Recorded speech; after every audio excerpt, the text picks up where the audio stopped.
So hello friends, welcome to my channel Cricket with Roy।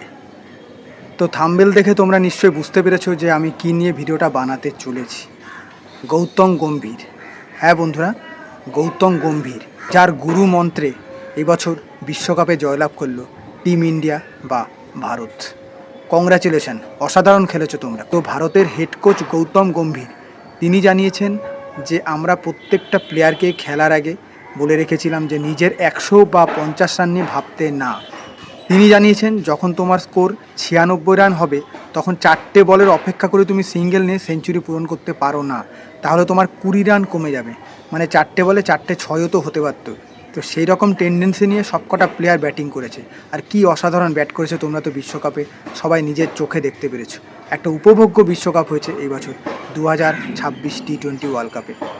তো এরকম একটা মানসিকতা যে টিমের মধ্যে ঢুকিয়ে দিতে পেরেছে গৌতম গম্ভীর, তার জন্য তাকে অসংখ্য অসংখ্য অসংখ্য ধন্যবাদ স্যার। এছাড়া অভিষেক শর্মা, যিনি ফর্মে ছিলেন না, তিনিও জানিয়েছেন যে গৌতম গম্ভীর তাকে অনেক সাহায্য করেছেন, এমনকি তাকে আশ্বাস জুগিয়েছেন যে তিনি ফাইনাল থেকে বাদ পড়বে না।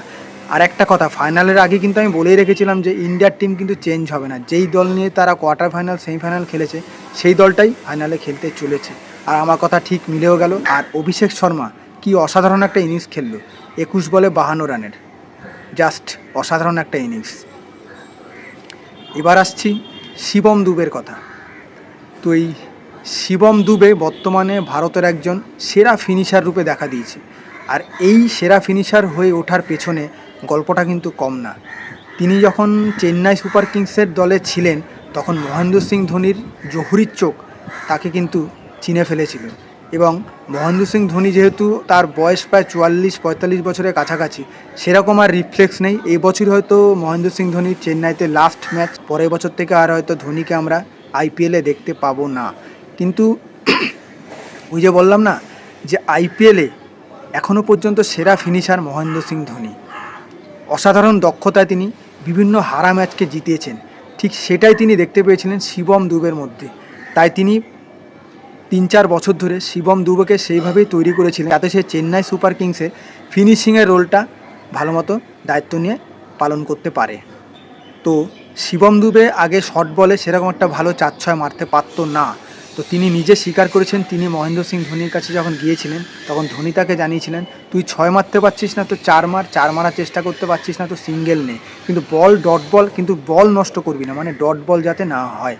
একটা ফিনিশারের এটাই সবচেয়ে বড় গুণ, যাতে ডট বল না খেলে এবং হারা ম্যাচটাকে জেতার জায়গায় নিয়ে যায়। তো আজকে শিবম দুবে সফল হয়েছে এবং তিনি সেই কৃতিত্ব মহেন্দ্র সিং ধোনিকেই দিয়েছেন।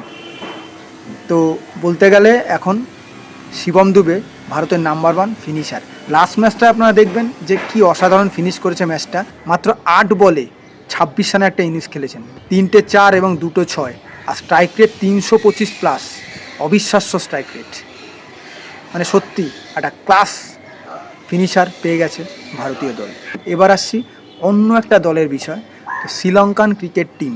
তো শ্রীলঙ্কান ক্রিকেট টিম বিশ্বকাপে সুপার 8 থেকে বাইরে ছিটকে যাওয়ার পর সনৎ জয়সূর্যা তাদের যে কোচ ছিল তিনি তার কোচিংয়ের দায়িত্ব ছেড়ে দিয়েছেন। তো বর্তমানে শোনা যাচ্ছে শ্রীলঙ্কা ভারতের একজন বিশ্বকাপ জয়ী কোচকে তাদের হেড স্যার রূপে নিয়োগ করতে চলেছেন। তো কে তিনি, সেটাই এখন তোমাদের সামনে উপস্থাপন করব। তো তিনি আর কেউ নন, ভারতের 2011 বিশ্বকাপের জয়ী দলের কোচ দক্ষিণ আফ্রিকার গ্যারি কাস্টেন। এই গ্যারি কাস্টেন ভারতকে 2011 সালে ওয়ানডে বিশ্বকাপে জয় হতে অনেক সহায়তা করেছিলেন। তিনি সেই বিশ্বজয়ী দলের কোচ ছিলেন। তো বর্তমানে তিনি এখন আর কোনো দলের কোচ নেই, তার জন্য শ্রীলঙ্কা তাকে অ্যাপয়েন্টমেন্ট দিয়েছে যে শ্রীলঙ্কার জাতীয় দলের কোচ হবার জন্য, আর গ্যারি কাস্টেনও সম্মতি জানিয়েছেন। তো এখন ভারতের বিশ্বকাপ জয়ী দলের কোচ হতে চলেছেন শ্রীলঙ্কার হেড স্যার বা কোচ। এখন দেখা যাক এই কোচ পরিবর্তনের ফলে শ্রীলঙ্কান টিম কতটা উন্নতি লাভ করতে পারে। তবে সনৎ জয়সূর্যা খুব খারাপ একটা কোচ ছিল না, তবে যাই হোক দেখা যাক শ্রীলঙ্কার টিম কতদূর এগিয়ে যেতে পারে।